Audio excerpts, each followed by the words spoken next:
Getting that going. I want you. Oh, never mind. Okay, tonight we are working on section 14.3a, number 8. And we'll put this on GeoGebra. And for demonstration purposes, I'm going to put a point over here at 2, 4, over 2, up 4.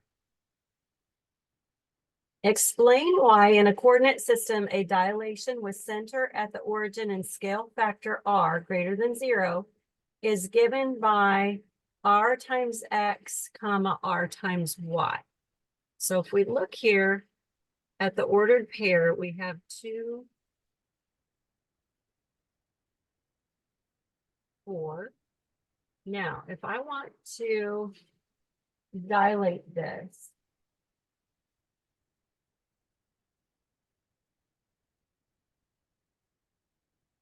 I'm going to come down and tell it dilate from a point. I'm going to dilate this point, and I need to tell it the center of dilation, which I'm choosing to be at the origin. And it can't recognize it because there's not a point there. So we'll go back and make it happen.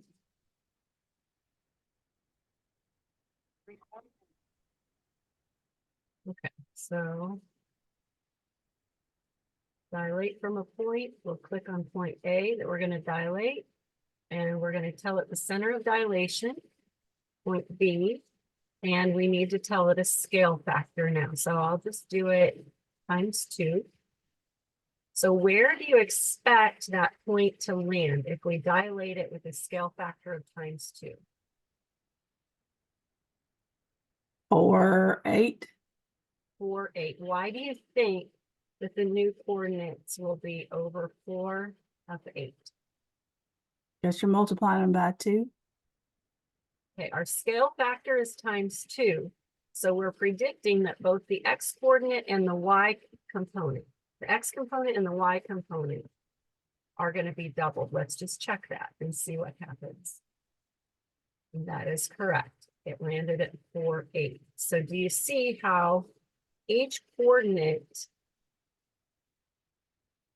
got multiplied by that scale factor of 2 to get the new coordinate? And so that's illustrating what they're saying here, that if you're doing a dilation with a scale factor that's r, your new point will be r times x, comma, r times y. So instead of calling this 2, 4, we can call it x, y. And so our new point was 2 times the x coordinate, comma, 2 times the y coordinate. So your scale factor impacts both the horizontal and the vertical components. Now, in our case, our scale factor was 2. They're saying, what if your scale factor is r? So it would be rx, comma, r. Now on part B, instead of just doing 2x times 2y, they're saying, what if it lands at negative 2x, negative 2y? So does anybody remember what sort of a transformation takes and turns both the x component and the y component opposite?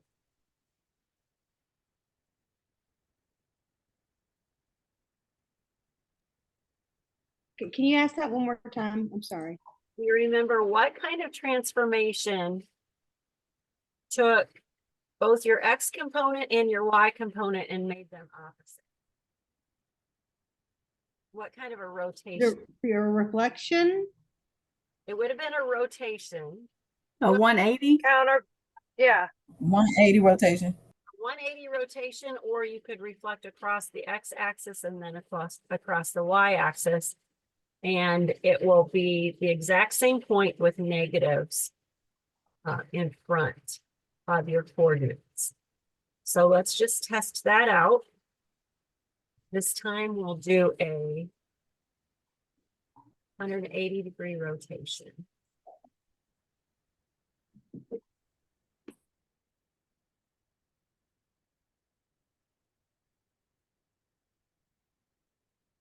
So rotate around a point. We're going to tell it to do rotate point A around our center of rotation at the origin, 180 degrees. You want to go clockwise or counterclockwise? Counterclockwise. It doesn't make any It doesn't matter, does it? same place. There we are. So we landed at -4, -8,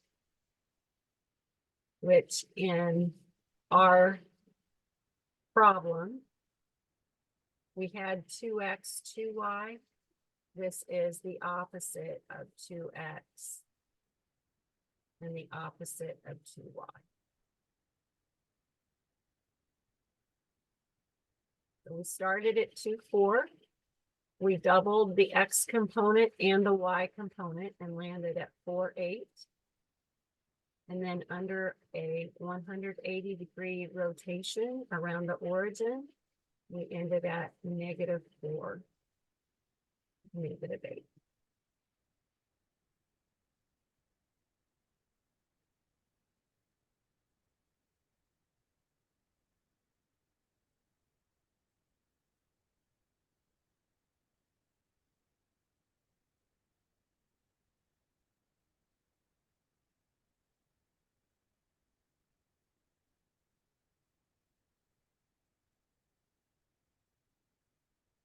Does anybody have further questions on that one?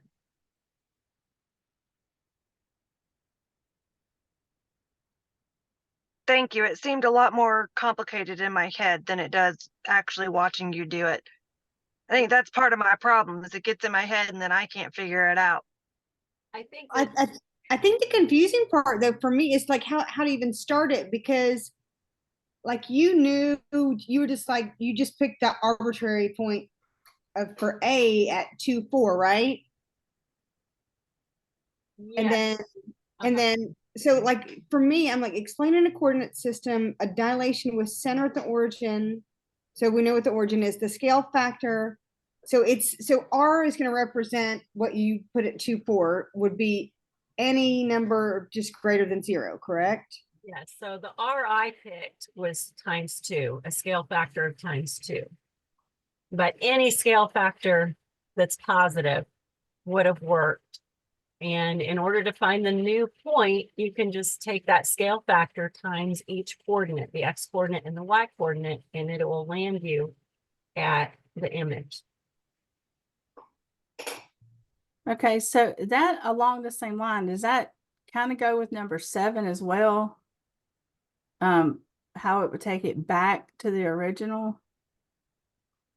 Yes, it's similar. If a dilation with center O and scale factor R takes a quadrilateral ABCD to its image, what dilation will take it backwards? So on the one that we just did, we had a scale factor of ×2 to get our image. Right. What if we started at the image and we wanted to go back to that point 2, 4? What would we multiply by instead of ×2?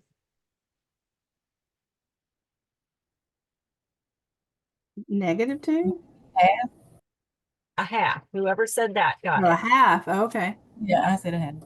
1 over the scale factor. So 1 over R. Okay. And so that was problem 14.3, number 7. We just did that one as well.